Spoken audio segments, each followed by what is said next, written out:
On September 3, 2025, lightning disabled a Russian Tu-160 bomber in the middle of an attack on Ukraine, highlighting the technical challenges facing Russia's long-range aviation fleet. The aircraft was the Tu-160 Alexei Plokov, tail number 16. According to Militarny, citing the Telegram channel Dossier Spy, it was struck mid-flight, damaging the cockpit glass and forcing the crew to abort the mission and return to base with their missiles still on board. But that was only one part of the disaster. On the very same night, a second Tu-160, the Ivan Yarygin, tail number 04, failed to launch its missiles due to a malfunction in the firing system. At Engels Air Base, a third aircraft, the type still unconfirmed, reportedly never even managed to take off because of another technical fault. This isn't the first time Russia's Tu-160 fleet has run into trouble. Just last spring, one bomber caught fire during pre-takeoff checks when an engine malfunction spread to others, leaving the aircraft seriously damaged. That same plane had been used only days earlier to transport President Vladimir Putin to Tatarstan. Military analysts say repeated failures point to wider issues in Russia's ability to maintain its strategic bombers. They note that intensive use and the strain on critical components are likely factors behind these malfunctions. The Tupolev Tu-160, nicknamed the White Swan, valued at over $500 million per unit, is the most expensive aircraft in Russia's arsenal. With its massive swing wings, it can sprint past Mach 2, making it one of the fastest strategic bombers in the world. Each Tu-160 is a flying missile truck, capable of launching 12 long-range cruise missiles from far outside the range of most enemy air defenses. It's a tool built for one purpose: to deliver a devastating strike from a safe distance. The missiles it carries are just as impressive as the bomber itself. The older Kh-55SM has a range of roughly 1,864 miles, but the real game-changer is the newer Kh-BD, which can travel over 4,000 miles. To put that in perspective, a single Kh-BD missile launched from Seattle, Washington, could strike a target all the way in Miami, Florida. This incredible range means the Tu-160 doesn't have to fly over hostile airspace to get the job done. And when it does fly, it can cover an immense distance. The Tu-160 has a combat range of up to 7,640 miles without needing to refuel.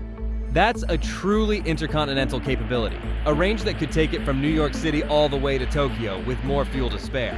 This aircraft is a rare and highly valued asset for Russia.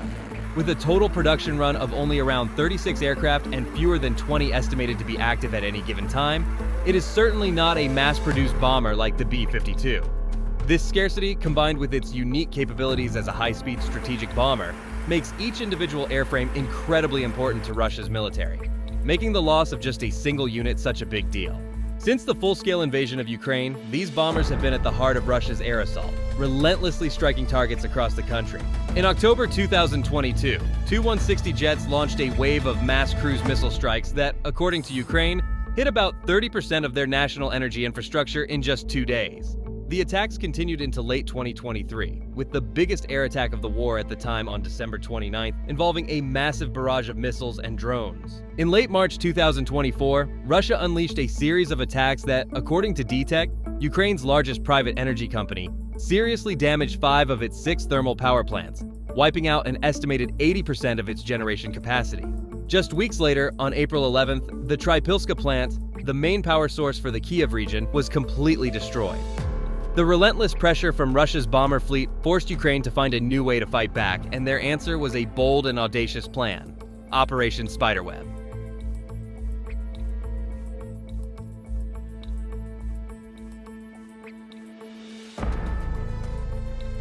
After the success of Operation Spiderweb, the skies became a far more dangerous place for Russian military aviation.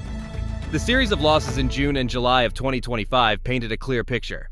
The odds were starting to stack against Russia's air force. On June 7th, Ukraine claimed a major victory, announcing it had shot down a Russian Su-35S fighter jet over the Kursk region, a significant win deep inside Russian territory. Just a few days later, on June 13th, a Russian Su-25 attack jet was lost near Soledar in what was a widely documented friendly fire incident.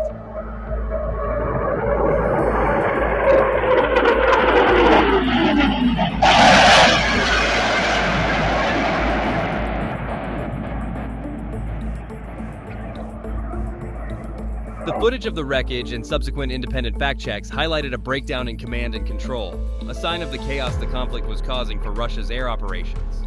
On June 27th, Ukraine claimed strikes on a base in Russia's Volgograd region, hitting 4 warplanes. Then, on July 1st, a Russian Su-34 fighter bomber crashed during a training flight in the Nizhny Novgorod Oblast. Russia's Ministry of Defense acknowledged the incident, noting the crew had ejected. While not an act of war, this loss of a valuable military asset added to a growing list of non-combat related accidents, suggesting operational strain on the Russian Air Force.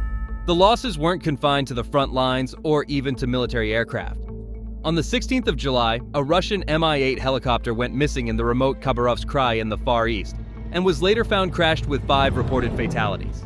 Then, just over a week later, on July 24th, a civilian and 24-passenger aircraft crashed in the Amur region, killing all 48 people on board.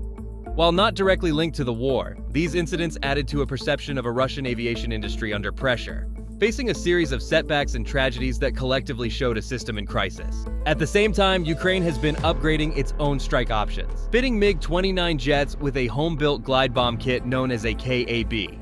The modification allows pilots to release bombs from a safer distance while still hitting targets accurately, giving Ukraine more flexibility in the air war and adding to the pressure on Russia's long-range fleet. Ukraine has also been strengthening its defenses against Russia's missile and drone attacks. In recent months, Kyiv has deployed additional Patriot batteries and received the German-made Skynex system, designed to intercept drones and cruise missiles at close range.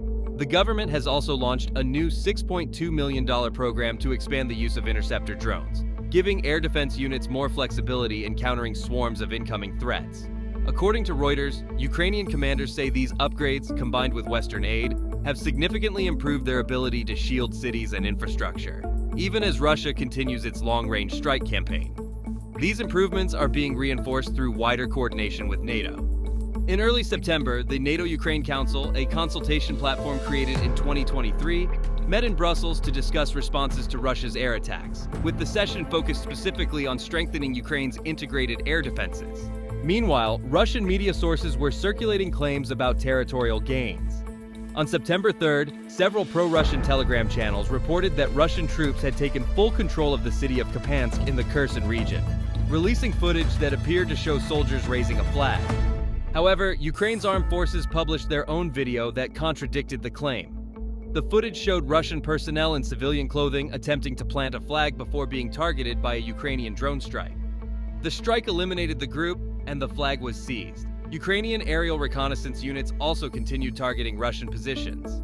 Drone footage released by Kyiv showed strikes on dugouts and trenches where Russian troops were sheltering. Despite attempts to hide underground, the strikes triggered explosions that destroyed the positions and eliminated the soldiers inside. In the Black Sea, Ukrainian naval drones struck a Russian boat attempting to deliver airborne troops to Tendriv Island. The attack killed 7 soldiers and wounded 4 others, with additional losses reported among Russian personnel stationed on the island. A separate strike on the Dnipro River destroyed another boat carrying occupying troops. Russia's ongoing fuel shortages have also spread to the occupied territories of Ukraine. In parts of Luhansk and Donetsk, AI-92 and AI-95 gasoline have largely disappeared from gas stations. Residents report long queues, rationing of no more than 20 liters per customer, and restrictions where fuel is sold only to legal entities with coupons. Some stations remain open, but many pumps are completely dry. Russian state media and occupation authorities attribute the shortages to supply disruptions and increased demand. Independent analysts, however, link them to Ukrainian strikes on oil refineries. In August, at least 10 facilities were hit, reducing Russia's refining capacity by an estimated 17%. That's about 1.1 million barrels per day. Repairs are expected to take months, slowed by Western sanctions and limited access to modern equipment. The impact has been visible nationwide, from the Far East to occupied Crimea. Residents complain of hours-long waits and empty pumps, while the wholesale price of A95 gasoline has reached a record 82,300 rubles per ton, nearly 54% higher than at the start of the year.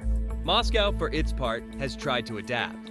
Analysts note that Russia has rerouted crude between intact refineries and increased imports of refined fuels from Belarus and Kazakhstan in an attempt to offset the refinery damage and stabilize supplies. By contrast, Ukraine's energy sector has been moving in the opposite direction, toward resilience and expansion. DTEK, Ukraine's largest private energy operator, is partnering with Britain's Octopus Energy to raise $115 million for new solar and battery storage projects. According to Reuters, the investment is part of a wider $1.4 billion effort to rebuild and modernize Ukraine's power infrastructure, making it less vulnerable to Russian strikes and more sustainable in the long run.